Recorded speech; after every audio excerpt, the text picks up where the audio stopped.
Hello everyone, नमस्कार। कैसे हैं आप सभी दोस्तों? बीए फर्स्ट ईयर में भाषा एवं संस्कृति वाले सब्जेक्ट को आज से फिर से कंटिन्यू कर रहे हैं। पिछले 2-3 दिनों से इसमें कुछ गैप हो चुका था ना, किसी कारण से, लेकिन अब गैप नहीं होगा। इसमें ज्यादा सेशन भी नहीं बचे, ज्यादा टॉपिक नहीं बचे, लगभग 3-4 क्लासेस और होगी, इसके साथ ही कंप्लीट हो जाएगा ये। तो आइए शुरुआत करते हैं अपने आज के सेशन की। और जो मॉर्निंग में चल रहा है आइडिया ऑफ भारत वाली सीरीज मॉर्निंग में 7 बजे, वो भी पिछले 2-3 दिनों से उस पर भी सेशन नहीं देखने को मिले थे आपको, लेकिन अब कंटिन्यू रहेंगे।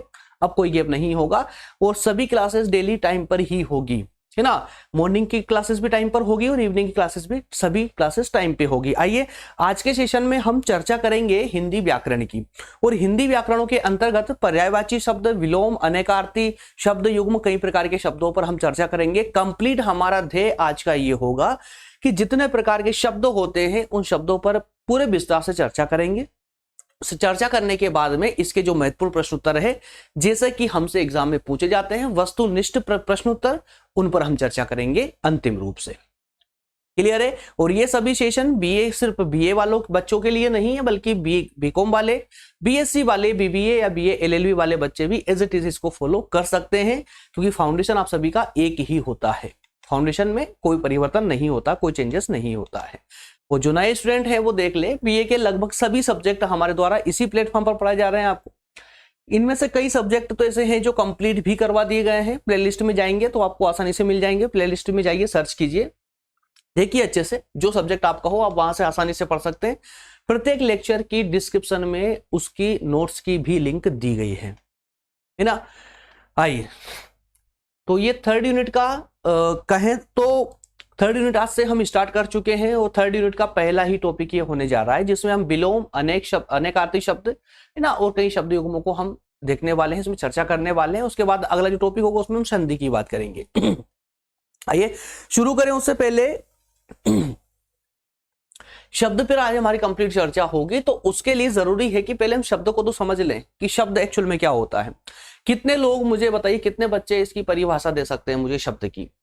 कितने बच्चे इसको लेकर के एकदम ट्रांसपेरेंट है अपने मस्तिष्क में कि हाँ सर हमें पता है, और हम लिख भी सकते हैं इसके बारे में, ज्यादा नहीं, 4-5 लाइन तो लिख ही सकते हैं शब्द के बारे में। कितने बच्चे ऐसे जो ये बता सकते हैं? मुझे कमेंट करके बताइएगा जल्दी। कितने बच्चे हैं जो ये बात मुझे बता सकते हैं शब्द के बारे में? शब्द की परिभाषा कितने बच्चे दे सकते हैं? अरे हाँ तो करो, गलत है सही यार।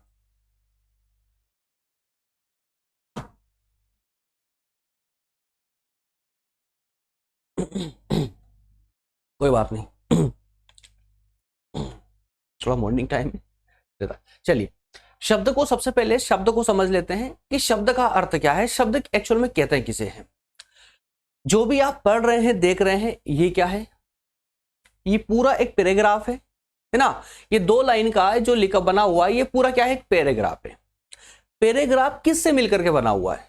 तो मेरे प्यारे दोस्त, वो शब्द से ही तो मिलकर बना है। पूरे पैराग्राफ में आप शब्द गिन लीजिए, कितने शब्द होंगे। शब्द किसे कहते हैं? शब्द का मतलब यह है कि जो अक्षरों से मिलकर के बना हो उसे हम शब्द कहेंगे। जो 2 या 2 से अधिक अक्षरों से मिलकर के बना हो उसे हम शब्द कहते हैं। जैसे शब्द ही देखिए, एक अक्षर शाह है, उसके बाद में बा, द, ये लगभग 2.5 अक्षरों से मिलकर के बना हुआ है। तो क्या हो गया? एक शब्द, ये अपने आप में एक शब्द हो गया, है ना। इबारत भी बिल्कुल ऐसी ही लिखी, देखिए, 2 या 2 से अधिक अक्षरों से बनी सार्थक स्वतंत्र ध्वनि। सार्थक स्वतंत्र ध्वनि, 2 या 2 अक्षरों से ज्यादा, 2 या 2 से अधिक अक्षरों से मिलकर के एक ऐसी ध्वनि का प्रोनाउंसिएशन होता हो, एक ऐसी ध्वनि निकलती हो जो अपने आप में पूर्णतः स्वतंत्र हो और एक पूर्ण अर्थ का बोध करवाती हो। जैसे मैंने बोला अधिक, है ना, क्या लिखा हुआ है? अधिक, अधिक लिखा हुआ है। तो अधिक 3 अक्षरों से मिलकर के बना हुआ एक ऐसा शब्द है जो स्वतंत्र ध्वनि जो है स्वतंत्र ध्वनि दे रहा है। मतलब कि एक तरह से हमें ये अनुभूति करवा रहा है कि अधिक मतलब एक स्पष्ट अर्थ बताने का प्रयास ये कर रहा है ना। तो किसी भी शब्द को आप लेंगे तो प्रत्येक शब्द अपने आप में पूर्ण शब्द होता है, पूर्ण शब्द होता है, क्योंकि वो अक्षरों से मिलकर के एक इस प्रकार की वर्तनी के साथ बनता है वो, या कहें कि इस प्रकार से उसकी रचना होती है कि उसकी ध्वनि स्वतंत्र निकलती है, अर्थात उसका स्वयं का एक अर्थ निकलता है, और इसी आधार पर हम उस अक्षर को, उस शब्द को बोल सकते हैं कि वो क्रिया है ना। या जैसे कि हिंदी में विभिन्न प्रकार के जैसे व्यंगों का भी प्रयोग किया गया है, एक शब्द मात्र से व्यंग्यात्मक प्रवृत्ति परिलक्षित हो जाती है ना। तो ये शब्दों का ही तो खेल है और सिर्फ हिंदी में नहीं बल्कि विश्व की प्रत्येक भाषा में एक स्वतंत्र शब्द का यही महत्व होता है। तो यहां पर कहने का प्रयास किया गया है कि दो या दो से अधिक अक्षरों से बनी सार्थक स्वतंत्र ध्वनि को शब्द कहेंगे। शब्द अकेले या दूसरे शब्दों के साथ मिलकर वक्ता के भावों को व्यक्त करता है। जरूरी नहीं है कि एक अकेला शब्द हो या एक से कितने भी, एक शब्द भी बोलने वाले के भाव को व्यक्त कर सकता है और एक से ज्यादा शब्द भी बोलने वाले के भावों को व्यक्त कर सकते हैं। इसलिए कहा गया है कि शब्द अकेले या दूसरे शब्दों के साथ मिलकर के वक्ता अर्थात कि बोलने वाले के भाव को व्यक्त करता है। क्लियर है? अब जैसे कि मैं यहां पर आपको समझा पा रहा हूं, अब एक शब्द में तो आपको पढ़ा नहीं सकता है ना, तो एक से ज्यादा शब्दों के साथ या एक से ज्यादा शब्दों का प्रयोग करके मैं आप लोगों के लिए क्लास ला पा रहा हूं, बना पा रहा हूं, अपने भावों को आपके सामने व्यक्त कर पा रहा हूं, है ना। तो मैं हो गया वक्ता, ठीक है ना। और एक नहीं बल्कि एक से ज्यादा शब्दों को, या कहें कि शब्दों को दूसरे शब्दों के साथ जोड़ करके मैं अपने भाव आपके सामने व्यक्त कर रहा हूं। तो ये शब्द ही तो, शब्दों के माध्यम से ही तो कर रहा हूं। क्लियर है? तो ये शब्द जो होते हैं एक निश्चित अर्थ प्रदान करते हैं, एक निश्चित अर्थ प्रदान करते हैं। जैसे पढ़ाते हुए मैंने बोल दिया स्टॉप, एक अकेला शब्द क्या था? स्टॉप, रुकिए। इसका मतलब क्या हुआ भाई? साइलेंट हो जाएंगे आपके सामने, रुक जाएंगे, है ना। तो एक शब्द भी का भी अपना एक पृथक अर्थ होता है, एक स्वतंत्र अर्थ होता है। और उसी प्रकार से जब हम उस शब्द को, जैसे कि आप रुकिए, तो इससे क्या हो जाएगा? दूसरे शब्द के साथ भी हमने उसको लगा दिया, तब भी वो एक स्वतंत्र अर्थ जो है प्रदान कर रहा है। इसीलिए कहा गया है कि इसका एक निश्चित अर्थ होता है, अर्थात कि प्रत्येक शब्द चाहे वो अन्य शब्दों के साथ मिलकर आ रहा हो, वो एक निश्चित अर्थ प्रदान करते हैं। लेकिन जरूरी है कि उनका जो फॉर्मेट होता है बनने का, वो व्यवस्थित शब्दों के साथ में होना चाहिए। क्लियर है? आइए, अतः वर्णों के सार्थक समूह को शब्द कहते हैं। वर्णों के सार्थक समूह को, वर्ण मतलब कि अक्षर, मान लीजिए यहां पर अक्षर है ना, अक्षरों के जो सार्थक समूह होता है। जैसे मान लेते हैं कि हमने एक एग्जांपल लिया, हमने यहां पर लिखा कमल, है ना, कमल लिखा। स्कूल में बहुत पढ़ा गया आपको, ये कमल लिखा है। क्लियर है? अब ये एक जो अक्षर हैं, ये तीन अक्षर यहां पर हमको स्पष्ट नजर आ रहे हैं। तो ये तीनों अक्षर एक क्रम में लगे हुए हैं, इसलिए हम इसको कमल लिख पा रहे हैं। लेकिन कहीं अगर कुछ इस प्रकार से हो जाता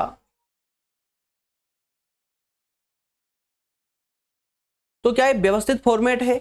नीचे वाला सेकंड नंबर का व्यवस्थित फॉर्मेट है? नहीं है, क्योंकि जिस शब्द को जहां पर होना चाहिए था वहां पर नहीं है। इसी कारण से हम कहेंगे, क्या कहेंगे, कि इसका जो समूह था, ये सेकंड वाले का जो समूह है, वो सार्थक समूह नहीं है ना। तो वर्णों का एक सार्थक समूह ही शब्द बन सकता है। जैसे जल, कमल, घर, कुसुम, ठीक है ना, एग्जाम्पल आप देख सकते हैं। ठीक है, तो शब्द जो है मुख्य रूप से दो प्रकार के शब्द होते हैं, जैसा मैंने अभी आपको बताया, एक उचित और एक अनुचित। एक सही होगा और एक गलत होगा, है ना, एक सही होगा और एक गलत होगा। तो सही को हम बोलेंगे सार्थक, जो अपना एक विशेष या कहें कि एक निश्चित अर्थ प्रदान करता हो उसे हम सार्थक शब्द बोलेंगे। और एक निरर्थक, जिसका कोई अर्थ ना निकलता हो, जैसे हमने दूसरी कैटेगरी में देखा था, कमल को उल्टे शब्दों में लिख दिया था, अलग अक्षरों में लिखा था, है ना। तो एक शब्द होगा सार्थक और दूसरा होगा निरर्थक, मतलब एक सही और एक गलत। सही जो होगा, सार्थक जो होगा, उसका एक निश्चित अर्थ निकलेगा, लेकिन निरर्थक का कोई अर्थ नहीं निकलेगा। मेरे ख्याल से इतनी सी बात तो आपको अब समझ आ चुकी होगी, है ना। इसी का अर्थ नीचे लिखा हुआ है, ठीक है ना। आइए अब हम कुछ बात करेंगे इसके वर्गीकरणों पर, कि जो शब्द है ना, शब्द को तो आप सामान्य तरीके से आपने समझ लिया कि शब्द एक्चुअल में क्या होते हैं। अब ध्यान से सुनिएगा, शब्दों को हम कितनी कैटेगरी में बांटते हैं और इस पर एग्जाम में प्रश्न आता है। जी हाँ, ऑब्जेक्टिव प्रश्न ही आपसे पूछा जाता है कि शब्दों का वर्गीकरण कितने वर्गों में किया गया है। कितने प्रकार से किया गया। वर्गीकरण मतलब कि उसको अलग अलग भागों में विभाजित करना। तो ऐसे कितने प्रकार के शब्द हो सकते हैं? तो ऐसे हम दोस्तों विशेष रूप से 3 प्रकार के शब्दों को यहां देखने वाले हैं। 3 प्रकार कौन कौन से? एक, उत्पत्ति के आधार पर कितने शब्द हैं उनको देखेंगे। एक कैटेगरी में 3 कैटेगरी यहां पर होगी। एक में उत्पत्ति अर्थात कि स्रोत के आधार पर कि जो शब्द है इनको कहां से लिया गया है ना, कहां से लिया गया। तो लिया गया के आधार पर अर्थात कि स्रोत के आधार पर या फिर उनकी उत्पत्ति के आधार पर, समझ रहे ना, है ना। एक शब्द तो वो होंगे। दूसरा होगा उनकी रचना के आधार पर, जिस प्रकार से उनको रचा गया है, जिस प्रकार से उनको बनाया गया है, उसके वो आधार होगा। और एक तीसरा आधार और होगा अर्थ के आधार पर। किसके आधार पर? अर्थ के आधार पर। तो ये 3 आधार आपको याद रखने। एक स्रोत के आधार पर, स्रोत अर्थात कहां से लिया गया है, क्लियर। दूसरा होगा उसकी रचना के आधार पर या व्युत्पत्ति के आधार पर, है ना। वो तीसरा होगा उसके अर्थ के आधार पर। तो इन तीनों आधारों पर इनको अलग अलग विभाजित भी किया गया है। जैसे स्रोत के आधार या उत्पत्ति के आधार पर देखा जाए तो इसको 5 भागों में बांटा गया है। स्रोत के आधार पर तत्सम होते हैं, तद्भव, देशम, विदेशी और संकर शब्द। ये 5 प्रकार के शब्द है। बस खाली इतना ही ना याद रखना है, इससे ज्यादा नहीं जाना है आपको। डोंट वरी, मैं इससे ज्यादा पकाऊंगा भी नहीं आप लोगों को, ज्यादा गहराई में जाने की आवश्यकता नहीं है। बस इतना ध्यान रखें कि उत्पत्ति या स्रोत के आधार पर शब्दों को 5 भागों में विभाजित किया गया है और वो 5 भाग आपको याद होना चाहिए और आसानी से हो जाएंगे, क्योंकि आप बचपन से पढ़ते आए हैं। तत्सम, तद्भव, देशम, विदेशी, संकर हो सकता है आपने पहली बार पढ़ रहे हो, कोई दिक्कत नहीं, चलेगा। लेकिन तत्सम, तद्भव, देशी, विदेशी तो जो है आप शुरू से पढ़ते आ रहे हैं। एक संकर और उसमें जोड़ लीजिएगा। 5 आधार हो गए शब्दों के। किस आधार पर? स्रोत के आधार पर या उनकी उत्पत्ति के आधार पर। ठीक है ना बच्चों, क्लियर हो पा रहा है ना। अगला जो है रचना के आधार पर, कि शब्दों की रचना जो हुई ना, उस रचना के आधार पर कितने भागों में इसको तोड़ा गया है, विभाजित किया गया है। तो 3 भागों में इसको विभाजित किया गया है। 3 कौन कौन से हो जाएंगे? एक रूढ़ शब्द है, एक रूढ़ शब्द है, एक यौगिक है और एक योग रूढ़ है। ध्यान दीजिएगा, एक रूढ़ शब्द है, एक यौगिक है और तीसरा इन दोनों को मिलाकर के इसका मिक्स रूप है तीनों का। इससे जब बस इतना, इन दोनों को स्रोत और रचना के आधार वाले शब्दों को बस इतना ही करना, इससे ज्यादा नहीं जाना। बस इतने इसी बात याद रख लीजिए आप लोग, ठीक है ना। अब हम इसका जो पोस्टमार्टम करने वाले हैं ना, ये अर्थ के आधार पर करने वाले हैं। अर्थ के आधार पर जो शब्द है ना, उन पर हम पूरे विस्तार से चर्चा करेंगे। और उसमें भी अर्थ के आधार में भी 5 प्रकार के शब्द बताए गए हैं। उनमें से 3 प्रकार के, विशेष रूप से 3 या 4 प्रकार पर हम फोकस करेंगे। जैसे पर्यायवाची शब्दों पर हम बात करेंगे, क्योंकि प्रश्न अधिकतम यहीं से ही पूछे जाते हैं अंदर की अगर बात करें तो, है ना। तो पहला प्रश्न तो आपसे यही आएगा कि अर्थ के आधार पर शब्दों को कितने भागों में विभाजित किया गया है, ठीक है ना। तो देखिए, पर्यायवाची शब्द के आधार पर अनेकार्थी शब्द, विलोम शब्द, शब्द युग्म, एकार्थी और समश्रुति शब्द। समश्रुति मिन्नार्थक शब्द है, समश्रुति शब्द भी चलेगा, ठीक है। तो अर्थ के आधार पर इसको 6 भागों में विभाजित किया गया है, 6 भागों में। अब 6 भागों में से हमें पढ़ना क्या क्या है, अंदर से कौन कौन से टॉपिक्स अंदर से आते हैं। जैसे पर्यायवाची शब्दों से आते हैं प्रश्न, है ना, अनेकार्थी शब्दों से आते हैं, विरुद्धार्थी अर्थात कि विलोम शब्दों से आते हैं, युग्म शब्द बस, एकार्थी और समश्रुति। तो ये मैं ऐसे बता दूंगा इन शब्दों को, है ना। इसमें ज्यादा गहराई में जाने की आवश्यकता आपको नहीं है। आइए, तो इन शब्दों को और फटाफट समझ ले, ज्यादा समय नहीं लगेगा, डोंट वरी, बस इनको ही समझना है। कुछ शब्दों की लिस्ट भी मैं आपको दूंगा, जिसे आप आसानी से बाद में भी इसका रिवीजन लगा सकते हैं, बाद में पढ़ सकते हैं, है ना। शब्दों की लिस्ट भी दूंगा आप लोगों को, पर यहां मेरा मेन उद्देश्य होगा आपको इनके प्रकार समझाना। अगर ये आपको अच्छा समझ आ जाते हैं तो फिर आपको तकलीफ नहीं आएगी। देखिए, सबसे पहले हम बात करें पर्यायवाची शब्दों की। तो मुझे नहीं लगता कि आपने 8 और 10th क्लास में और 12th तक जो हिंदी पढ़ी है, और हिंदी में उसमें आपने इन जो है ये व्याकरण वगैरह में इनको नहीं पढ़ा हो। पर्यायवाची शब्द से हर कोई बच्चा परिचित होता है और लगभग सभी को पता होता है। तो इसीलिए हिंदी के सेशन फटाफट भी हो रहे हैं, ज्यादा समस्या भी नहीं आ रही, लगभग सभी को फटाफट समझ आ रहा है। और दूसरी बात, एक बात और भी है ना, अगर ये आपका विषय नहीं भी है, जैसे मान ले किसी और स्टेट की किसी और यूनिवर्सिटी से अगर आप बिलोंग करते हो और ये भाषा और संस्कृति आपका बीए फर्स्ट ईयर में, ये फाउंडेशन में आपका सब्जेक्ट नहीं है, लेकिन आपके सिलेबस में हिंदी है, चाहे वो किसी अन्य रूप में है, तो भी आपको ये सेशन आपके लिए बहुत ज्यादा आवश्यक है। क्यों? क्योंकि भैया व्याकरण तो वही रहने वाले हैं, हिंदी को चाहे आप इंडिया में पढ़ लीजिए, चाहे अमेरिका जाकर के पढ़ लीजिए, व्याकरण आपके यही रहेंगे, पर्यायवाची शब्द यही रहेगा, है ना। चाहे किसी भी यूनिवर्सिटी, किसी भी स्टेट में पढ़िए, किसी भी भाग में पढ़िए, जब व्याकरण की बात आएगी और पर्यायवाची शब्दों की बात आएगी तो आपको पढ़ना यही पड़ेगा। इसलिए आप सब लोगों के लिए बिल्कुल 100% इसके बाद में जितने भी सेशन होने वाले ना, सब 100% आपके फायदे के सब्जेक्ट है, सब टॉपिक है, सभी काम आएंगे आपके। आइए, पर्यायवाची शब्द क्या होता है? एकदम सिंपल शब्दों में समान अर्थ देने वाले शब्द, दैट्स ऑल। समान अर्थ देने वाले शब्द।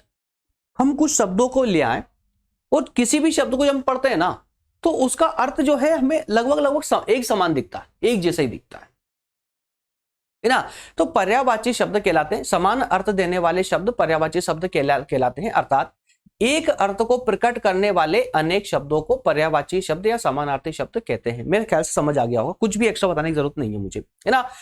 तो 2 भी हो सकते हैं, 3 भी हो सकते हैं, 3 से ज्यादा शब्द भी हो सकते हैं। कुल मिलाकर के ऐसे शब्द जिनका अर्थ एक समान नजर आता हो, एक समान निकलता हो। एग्जाम्पल दूंगा, है ना, एग्जाम्पल दूंगा, टेंशन मत ले, स्टेप बाय स्टेप समझते चलिएगा। तो इसका कुछ शब्दों को मैं दिखा देता हूं, कुछ शब्द जैसे कि देखिए आकाश, है ना। अब आकाश के अगर हम पर्यायवाची शब्दों की बात करें, अर्थात कि आकाश जैसा अर्थ निकालने वाले शब्दों की बात करें, तो एक अंबर हो जाता है, गगन, नभ, व्योम, अनंत, आसमान, शून्य। ये शब्द ऐसे हैं जिनका जो भाव प्रकट होता है ना, एक समान होता है, अर्थात कि अर्थ सभी शब्दों का एक ही निकलता है। इसी प्रकार के कुछ और एग्जाम्पल, जैसे अग्नि है, अग्नि को हम आग भी बोलते हैं, ज्वाला भी बोलते हैं, वाहिन अनल भी बोलते हैं, है ना। इसी के साथ में अंधकार की बात कर लीजिए, तो ये सभी शब्द, अंधेरा, तम, तिमिर, ये शब्द भी क्या करते हैं? अंधकार का ही अर्थ का बोध करवाते हैं हमको, है ना। तो इसी प्रकार के कई सारे शब्द हैं, बस इनको एक एक बार अच्छे से आपको पढ़ना है। ये पूरी लिस्ट में आप लोगों के लिए लेकर आ चुका हूं, इन शब्दों को अच्छे से पढ़ लीजिएगा, क्योंकि सबसे ज्यादा प्रश्न अगर कहीं से आते हैं तो वो पर्यायवाची शब्दों के अंदर से ही आते हैं। इन शब्दों को और इन शब्दों के समानार्थी जो शब्द है उनको अच्छे से पढ़ करके जाइए। देखा अचानक से मुंह से निकल गया समानार्थी शब्द, तो समानार्थी शब्द में और पर्यायवाची शब्दों में कोई विशेष अंतर नहीं होता है दोस्तों, याद रखिएगा ना, कोई विशेष अंतर नहीं होता, लगभग एक समान ही होते हैं, ठीक है ना। आइए आगे बढ़ते हैं, अब हम देखते हैं विलोम शब्द। तो अभी हमने बात की ना जो है आपके समानार्थी शब्दों की, पर्यायवाची शब्दों की, इनका एकदम अपोजिट कर दीजिए, अपोजिट कर दीजिए। जो शब्द उसका विपरीत अर्थ निकालना हो, मैंने बोला हाँ, और इसका उल्टा क्या हो जाएगा? नहीं, राइट, है ना, यस। इसका विलोम क्या होगा? नो। तो जो एकदम अपोजिट अर्थ उसका निकालता हो वो शब्द आपका विलोम शब्द कहलाएगा। सिंपल भाषा में लिखा हुआ है, देखिए, वे शब्द जो विपरीत अर्थ का बोध करवाए वो सब विलोम शब्द कहलाएंगे। बस अब आपको यहां पर ये तो याद रहेगा कि हाँ, ये आप सब जानते भी हैं कि विलोम शब्द कहते किसे, लेकिन यहां पर आप में से कई स्टूडेंटों को पता नहीं होगा कि जो विलोम शब्द है ना, ये 4 प्रकार के होते हैं। इसमें 4 नियम काम करते हैं, विलोम शब्दों में 4 नियम काम करते हैं, 4 प्रकार के होते हैं। बस आपको वो प्रकार याद करने हैं, 4 प्रकार। और पहला प्रश्न यहां से यही बनेगा, विलोम शब्दों कोई प्रश्न बनेगा तो विलोम शब्द कितने प्रकार के होते हैं? कितने? 4 प्रकार के आपके विलोम शब्द होते हैं। कौन कौन से? ध्यान दीजिएगा ना, खाली इसके रूल्स जो है ना बस वो सुन लीजिए, बाकी सब अपने आप समझ आएगा और मैं समझा के भी जाऊंगा, डोंट वरी। देखिए, पहले प्रकार तो वो है जिनमें उपसर्ग जुड़ने से विपरीत अर्थ निकलता हो। उपसर्ग जुड़ने से, देखिए चारों प्रकारों में विपरीत अर्थ ही निकालना है शब्द का, ठीक है ना। अब उपसर्ग क्या होता है भाई? उपसर्ग का मतलब ये होता है कि उपसर्ग एक वो उपसर्ग में कहूं तो शब्द के प्रारंभ में लग करके जो शब्द का अर्थ बदल दे उसको उपसर्ग कहते हैं।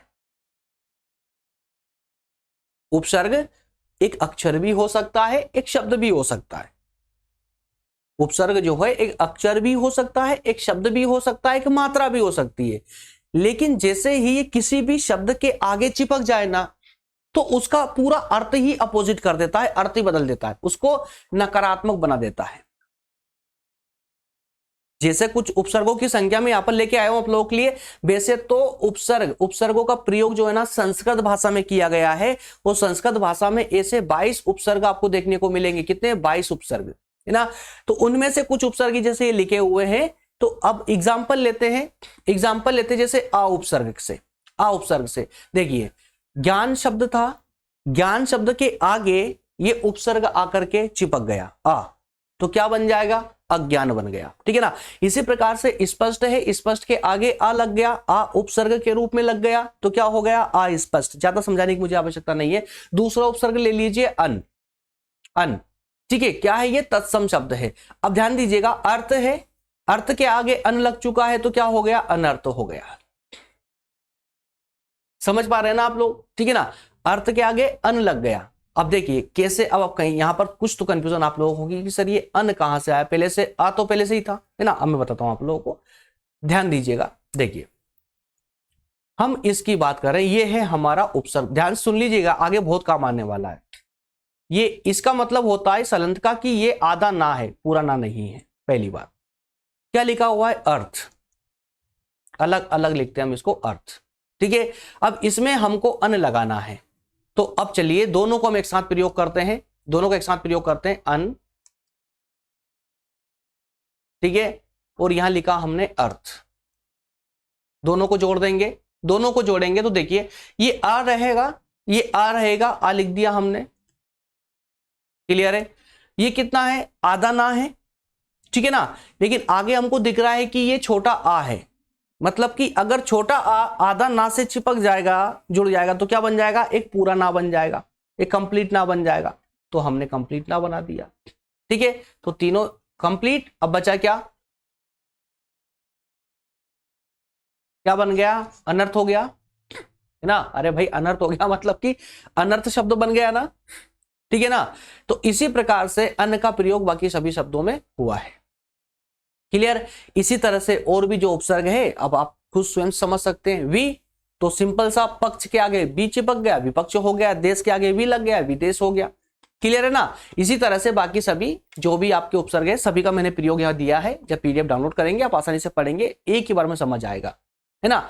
देखिए अब दूसरा जो प्रकार है, दूसरा प्रकार को तो ध्यान से सुनिएगा। देखिए जो शब्द विपरीत उपसर्ग जोड़ने पर विपरीत अर्थ देते हो, विपरीत उपसर्ग, ऐसा उपसर्ग जो है विपरीत और तो अर्थ भी विपरीत निकालेगा। सिंपल सा फॉर्मेट, जैसे आयात में विपरीत अर्थ निकाला, आयात है, आयात में विपरीत उपसर्ग को जोड़ दिया, निर्यात बन गया।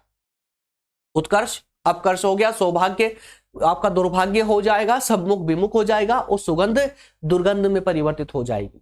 और जो तीसरा प्रकार है उसमें है एक प्रत्यय और एक उपसर्ग। अब ये प्रत्यय नई प्राणी कहां से आ गया भैया, नई प्रजाति कहां से आ गई? तो ये प्रत्यय जो होता है ना, प्रत्यय देखिए उपसर्ग को मैंने क्या बोला था कि शब्द के आगे लगता है। उपसर्ग हमेशा शब्द के आगे लग करके उस शब्द का अर्थ बदल देता है। उसी तरह से प्रत्यय क्या होता है? प्रत्यय शब्द के आगे ना लग करके शब्द के पीछे लगता है। ध्यान दीजिएगा, शब्द के पीछे लगता है, प्रत्यय शब्द के पीछे लगेगा हमेशा। तो प्रत्यय शब्द के पीछे लगता है और उपसर्ग शब्द के आगे लगता है, और दोनों ही उसका अर्थ बदल देते हैं। जैसे एग्जाम्पल दिया गया, देखिए शब्द था हमारा धन, ठीक है, धन। अब हमने पहले प्रत्यय लगाया, पहले प्रत्यय लगा, तो प्रत्यय कहां लगता है? मैंने बताया शब्द के लास्ट में, है ना। धन, तो ये मात्रा, ठीक है, मात्रा किसकी? ई की मात्रा। ये थी हमारी प्रत्यय, कहां पर लगी? शब्द के बाद में लगी, तो क्या बन गया? धन से धनी बन गया, ठीक है। और अब लगेगा उपसर्ग, उपसर्ग लगेगा इस शब्द के प्रारंभ में, तो ये शब्द का प्रारंभ में क्या था? उपसर्ग नी, ठीक है, तो निर्धन हो गया।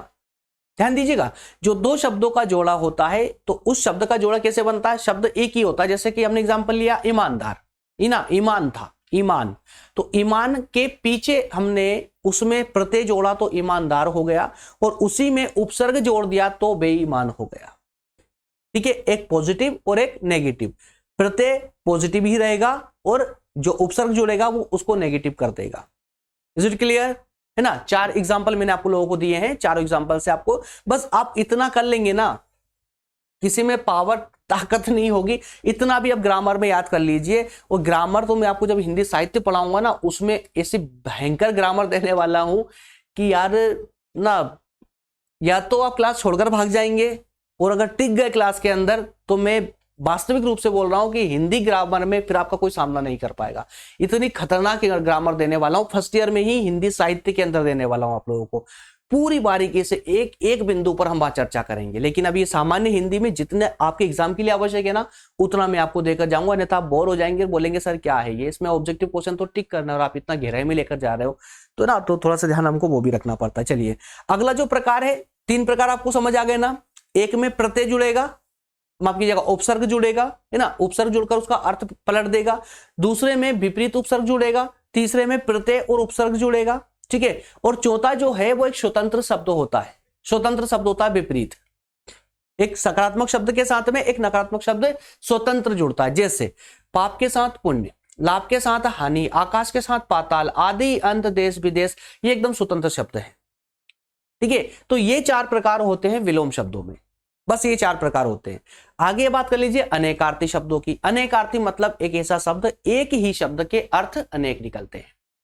वो पर्यायवाची में क्या मतलब था, बहुत सारे अनेक शब्दों का अर्थ एक, लेकिन अनेकार्थी में एक शब्द का अर्थ अनेक। क्लियर है। तो वे शब्द जो उच्चारण एवं वर्तनी की दृष्टि से तो एक समान लगते हैं, अगर कुछ शब्द ऐसे हैं जिनको देखोगे तो वो एक जैसे ही लगेंगे, उनका अर्थ भी देखोगे ना लगभग एक जैसा लगेगा, मतलब कि उसकी वर्तनी या कहें कि उसके उच्चारण बोलने के अनुसार, बोलने के आधार पर देखोगे तो एक जैसे लगेंगे, उनकी बनावट देखोगे तो भी एक जैसे लगेंगे, लेकिन वास्तविक रूप से जब उसके अर्थ की बात करोगे ना तो उसका अर्थ बिल्कुल अलग होगा। ये शब्द प्रसंग बदलने पर अलग अलग अर्थ को जो है प्रस्तुत करते हैं, मतलब अलग अलग प्रसंग के आधार पर अलग अलग ध्वनियों की आवश्यकता होती है, उसके अर्थ की आवश्यकता होती है। किसी भी भाषा में ध्वनियों की संख्या निश्चित होती है, भाषा चाहे कोई सी भी हो, लेकिन जो ध्वनि होती है ना, ध्वनि की संख्या सभी भाषाओं में निश्चित होती है, लेकिन उन ध्वनियों से बनने वाले शब्दों की संख्या निश्चित नहीं होती, वो असंख्य होते हैं। उन्हीं ध्वनियों से जो शब्द बनते हैं ना वो असंख्य होते हैं। कई बार एक समान उच्चारण एवं वर्तनी वाले शब्द स्वीकार हो जाते हैं, किंतु उनका प्रसंग के अनुसार या प्रसंग के आधार पर उनका अर्थ अलग अलग होता है और इसीलिए उनको अलग अलग स्थानों पर उनका प्रयोग किया जाता है। अतः एक ही शब्द के अनेक अर्थ देने वाले शब्दों को हम क्या कहते हैं, अनेकार्थी शब्द कहते हैं। जो एक शब्द अलग अलग अर्थ देता हो और उस प्रसंग के आधार पर उसको अलग अलग जगह उसका इस्तेमाल किया जाता हो। और ऐसे शब्दों को विशेष रूप से 3 प्रकारों में विभाजित किया गया है, 3 रूपों में देखा जाता है। कौन कौन से 3 रूप है, तो एक तो मूल है, मूल जो उनकी रचना के आधार पर जो मूल शब्द होते हैं ना, ठीक है ना, तो एक मूल अनेकार्थी शब्द है, एक व्युत्पन्न है और एक आगत है। 3 प्रकार के 3 रूप ऐसा समझ सकते हैं आप उसको। अनेकार्थी शब्दों के 3 रूप होते हैं, एक मूल शब्द होते हैं, एक व्युत्पन्न शब्द होते हैं और एक आगत शब्द होते हैं। मूल शब्दों का एग्जाम्पल दिया गया है, वर्ण रंग जाति लिपि संकेत, ये आपके मूल अनेकार्थी शब्द है। वहीं व्युत्पन्न शब्द की बात करें तो सूत्र धागा सूत्र सारथी, है ना। वहीं आगत शब्द तो दीन गरीब और धर्म, ये आगत शब्द है जो बाद में भी आके शामिल कर लिए गए हैं, ठीक है। ऐसे अनेकार्थी शब्दों के और भी ये एग्जाम्पल है, जैसे कि अंक, अंक को हम संख्या, गोद, चिन्ह। और हाँ एक बात और बता दो, इन सबकी जो बड़ी बड़ी लिस्ट है ना आपको पुस्तकों में मिल जाएगी। अनेकार्थी शब्दों का एग्जाम्पल भर पेज के 4-4, 5-5 पेजों में आपको जो है इतने सारे शब्द मिल जाएंगे। लेकिन अगर किताब में दिया हुआ है ना तो एक बार पढ़ने में समय नहीं लगता, एक बार पढ़ जरूर लीजिएगा उनको। उससे क्या होगा कि आपको एक दृष्टि भी इन शब्दों को पड़ गई और इनमें से कोई शब्द अगर आपके एग्जाम में आ गया ना तो आपकी समझ लीजिए कि आपकी आंखें ना चमचमा जाएगी एग्जाम में, अरे ये शब्द तो कहीं ना कहीं पढ़ा हुआ है मैंने, अरे यार वो नहीं, विलोम नहीं, बताओ अनेकार्थी शब्द। अपने आप आपका मस्तिष्क काम करता है, वर्क करता है, एग्जाम में याद रखिएगा, है ना। इसलिए एक बार अच्छे से पढ़ के जरूर जाइएगा इन सभी को एग्जाम से पहले। चलिए अगला है युग्म शब्द। युग्म मतलब और कुछ भी नहीं, शब्दों का जोड़ा, उसको हम युग्म शब्द बोलते हैं। जैसे देखिए आचार, आचार अगर आचार्य बोलेंगे तो कहीं ना कहीं अधूरा लगता है हमको। आचार विचार तो क्या है, 2 शब्दों का जोड़ा है, आचार विचार। भला बुरा, पाप पुण्य, है ना, तो ये क्या 2 शब्दों का जोड़ा है और इसी को हम क्या बोलते हैं, क्या बोलते हैं इसको हम शब्द युग्म बोलते हैं, अर्थात शब्दों का जोड़ा बोलते हैं, ठीक है ना। तो युग्म शब्द यौगिक शब्दों का ही क्या है, एक रूप है। युग्म शब्दों के प्रयोग से कथन में एक सजीवता और प्रभावशीलता आ जाती है। ये कई प्रकार के हो सकते हैं, जैसे देखिए आवश्यकता के आधार पर, विपरीत गुण वाले शब्द भी हो सकते हैं विकल्पों के, है ना, विकल्पों के आधार पर, न्यूनतम उच्चारण या वर्तमान के आधार पर, या कहें कि भिन्न उच्चारण वाले सार्थक निरर्थक शब्दों के। तो ये जो शब्द युग्म है इनके भी कई प्रकार हो सकते हैं।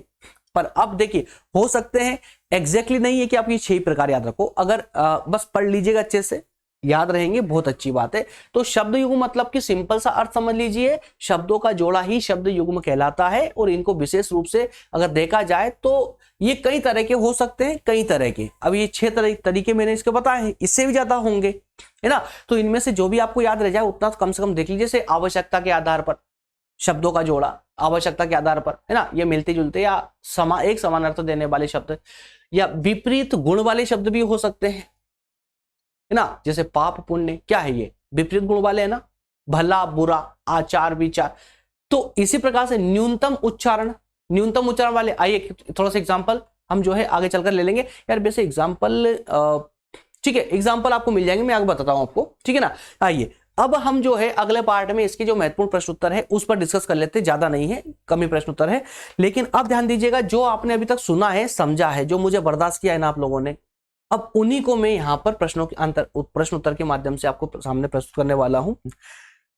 अगर ध्यान से पूरी सेशन देखा है आपने अभी तक का, तो सभी प्रश्नों का जवाब आप बहुत आसानी से दे पाएंगे, बिल्कुल 100% दे पाएंगे, है ना। चलिए पहला प्रश्न लेते हैं कि पर्यायवाची को कहा जाता है, पर्यायवाची को कहा जाता है, क्या कहा जाता है, एकार्थी कहा जाता है, समानार्थी कहा जाता है, विलोमार्थी या भिन्नार्थी। पर्यायवाची शब्दों को क्या कहा जाता है, जल्दी से बताइए।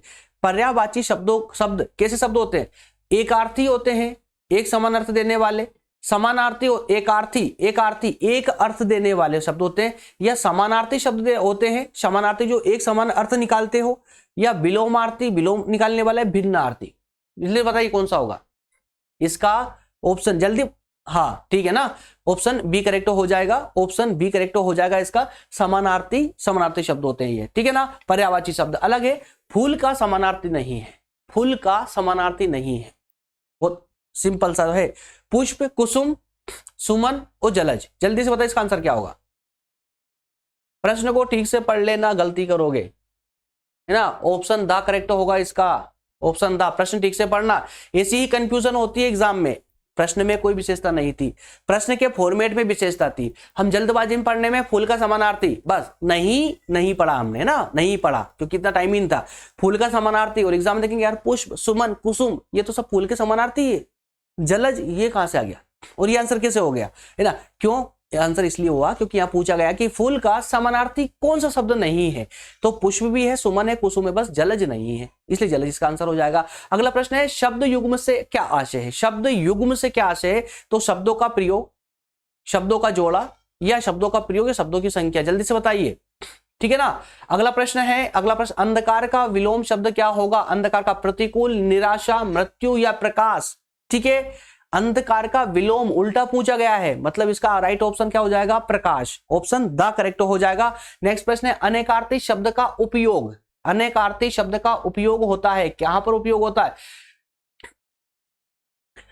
अनेकार्थी शब्द मतलब ऐसे शब्द जिसका अर्थ अनेक निकलते हो, उसका प्रयोग कहां पर किया जाता है, नयापन लाने के लिए, वाक्य में नयापन लाने के लिए, या अर्थ पैदा करने के लिए, या फिर भाव पैदा करने के लिए, या चमत्कार उत्पन्न करने के लिए।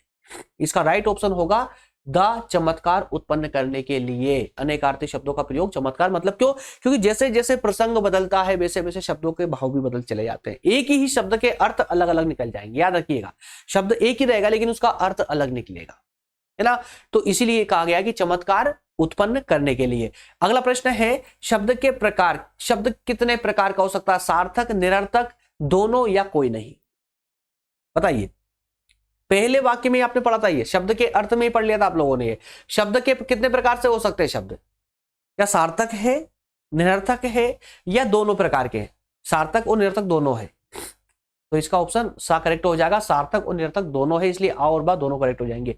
अगला प्रश्न, निम्न में से पर्यायवाची शब्दों का युग्म कौन सा। पर्यायवाची शब्दों का युग्म पूछा गया, ध्यान दीजिएगा। पर्यायवाची शब्द अगर आपने पढ़ा तो किनारा, तट, युग्म पूछा गया है कि पर्यायवाची शब्दों का जोड़ा कौन सा है। किनारा, तट है, अंक, संख्या है, चल, अचल है, या कोई नहीं। तो ध्यान दीजिएगा। चल अचल तो क्या हो जाएगा दोस्तों, चल और अचल ये तो हो जाएगा आपका विलोम शब्द। अंक और संख्या, अंक और संख्या ये क्या हो जाएगा, अनेकार्थी। अनेकार्थी अंक और संख्या, ये अंक जो है ये अनेक अर्थ निकाल रहा है ना। लेकिन पर्यायवाची शब्द एक समान अर्थ, किनारा और तट, इसलिए ऑप्शन ए करेक्ट हो जाएगा, किनारा और तट, यही आपका पर्यायवाची शब्द है। क्लियर। अगला प्रश्न है युग्म शब्द का अर्थ क्या हो जाएगा, एक से अधिक अर्थ वाला शब्द युग्म शब्द का, युग्म शब्द का तो इसमें बताने की आवश्यकता नहीं है, दो शब्दों का जोड़ा आपका आंसर, करेक्ट आंसर हो जाएगा, दो शब्दों का जोड़ा। अगला प्रश्न है निंदा शब्द का विलोम शब्द क्या होगा, निंदा शब्द का विलोम उल्टा पूछा गया है, निंदा का क्या हो जाएगा, प्रशंसा हो जाएगी ना। तो आलोचना, सराहना, दोषारोपण या फिर द्वेषपूर्ण, तो इसका ऑप्शन बी करेक्ट हो जाएगा, ऑप्शन बा करेक्ट हो जाएगा, सराहना है ना। प्रशंसा सराहना एक ही होता है, तो निंदा का उल्टा सराहना या प्रशंसा। क्लियर है। तो ये 9 प्रश्न दोस्तों इस पार्ट को लेकर के हैं। तो आपके लिए देखिए, आपको लगता है कि आपके लिए प्रश्न ज्यादा महत्वपूर्ण थे, लेकिन मुझे लगता है कि पार्ट ज्यादा महत्वपूर्ण था, इसलिए मैंने पार्ट को ज्यादा समय दिया और प्रश्नों को कम समय दिया है। पार्ट ही ज्यादा महत्वपूर्ण होता है एक्चुअली में। पार्ट को समझिए, पार्ट को समझ लिया ना तो ये प्रश्न उत्तर तो कुछ भी नहीं है, अपने आप बनते हैं। जरूर थोड़ी ना यही प्रश्न आपके एग्जाम में आएंगे, बदल भी तो सकते हैं ना। चलिए अगला जो सेशन होगा उसमें हम बात करेंगे पूरे विस्तार से संधि के बारे में और संधि के प्रकारों के बारे में। संभवतः थोड़ा सा लंबा सेशन जरूर जाएगा अगला सेशन, लेकिन कोशिश करेंगे एक ही में कंप्लीट करने की। क्लियर है। ओके फ्रेंड्स, मिलेंगे अगले सेशन में, अगले सेशन में मिलेंगे। और फिर से बोल रहा हूं, आइडिया ऑफ भारत का जो सेशन सुबह मॉर्निंग में 7 बजे चल रहा था, कल से कंटिन्यू हो जाएगा, है ना। नहीं हो पाया अभी तक, 3 दिन से ऑफ था वो, लेकिन अब कोई डिफिकल्टी नहीं है, अब कल सभी सेशन कंटिन्यू चलेंगे, डोंट वरी। थैंक यू दोस्तों, मिलेंगे जल्दी ही।